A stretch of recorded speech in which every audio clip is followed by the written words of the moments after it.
let's make cinnamon buns for a client. And this might turn out to be a one-handed job for some of it, depending on how the wee one does. So wish me luck. 3/4 cup of milk. And when measuring, make sure you go a little bit above the line to make sure you're good.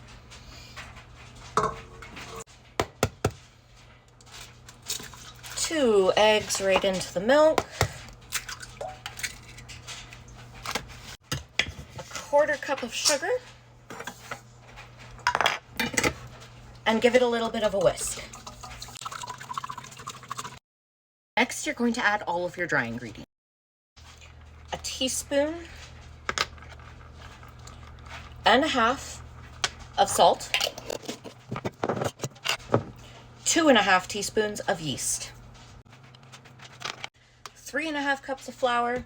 And I already measured mine out because my bag's way over there and I didn't want to take you guys over there with me. Mix until a dough starts to form.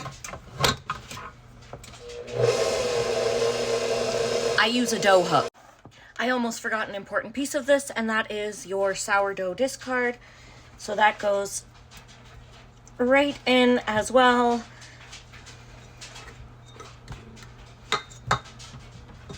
And now you mix that until it's like a dough, or until a dough forms. Still using the dough hook. This is what it should look like.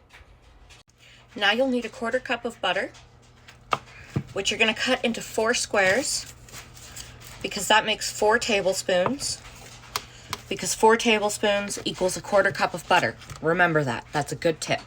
And you're just going to add 1 square at a time into your dough until all 4.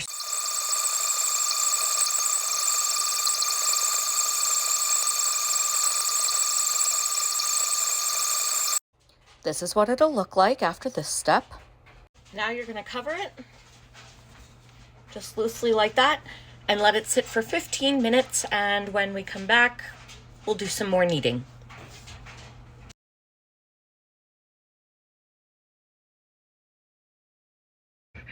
Okay, so now you're going to uncover it, turn your mixer on to like a medium speed, and knead it until the dough is nice and soft and elasticy, and I'll show you what that looks like after it's all done.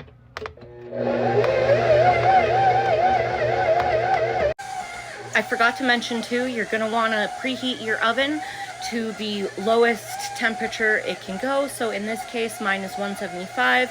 When that is preheated, turn it off right away and actually open the door. I know it sounds weird, but you want a nice warm place for your dough to rise, but you also don't want it too warm because you could cook it. So you want it a little bit warmer than room temperature.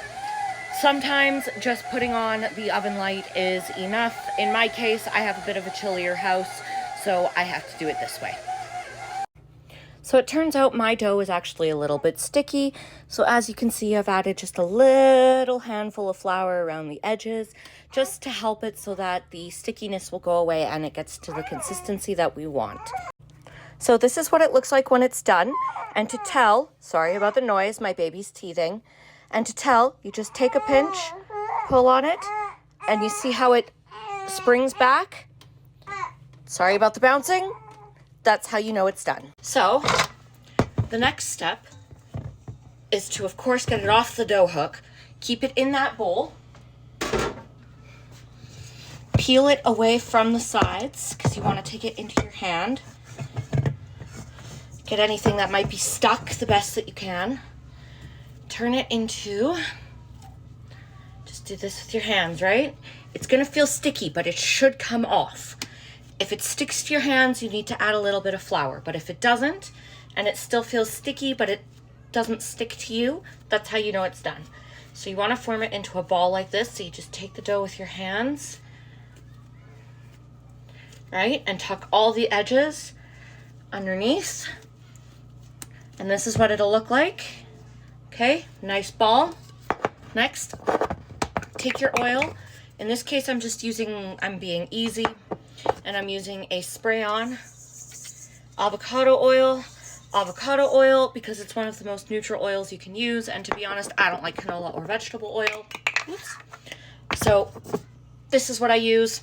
You can get it at Costco. It's not very cheap though. Keep that in mind. Though if you're in Canada, what is cheap? So next you're just gonna plop that into your bowl. Turn it upside down so all the sides get oil. Okay, just like that. Leave it at the bottom.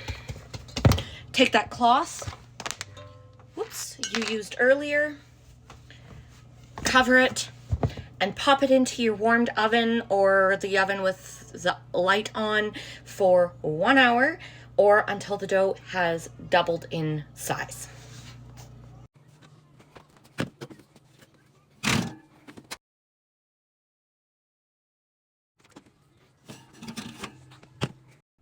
Time to uncover it, and it's about twice the size.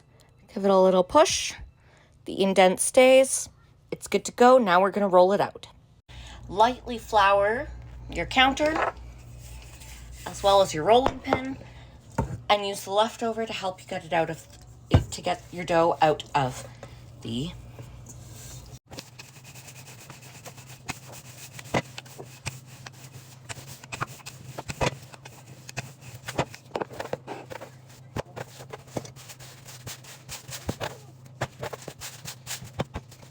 Okay, now that we have it in a large rectangle, the best we can, we're going to make our filling. And most recipes like to call to melt your butter and mix everything all together. I don't like doing that. So what I'll do is I'll just cut off a good chunk of butter, making sure there's no wrapping, break it up into pieces, and then spread it around the best that I can and add the rest of the filling on top.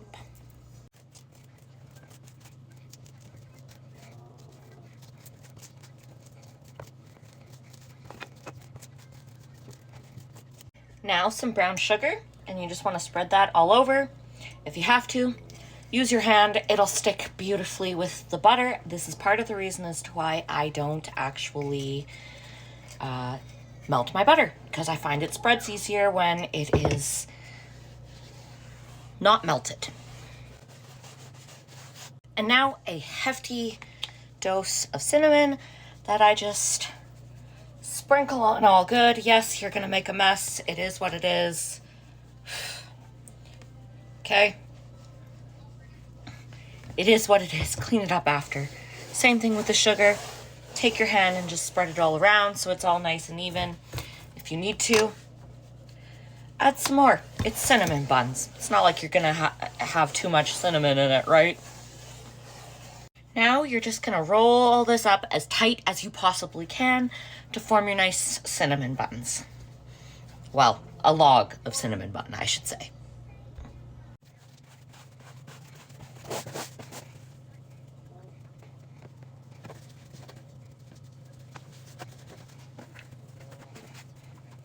Grease your pan.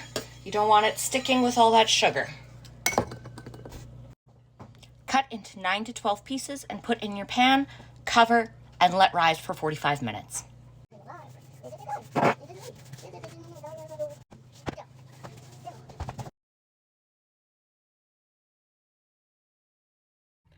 Preheat to 375 Fahrenheit and bake for 35 minutes.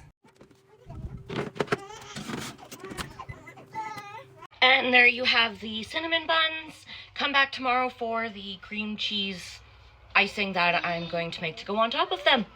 Enjoy!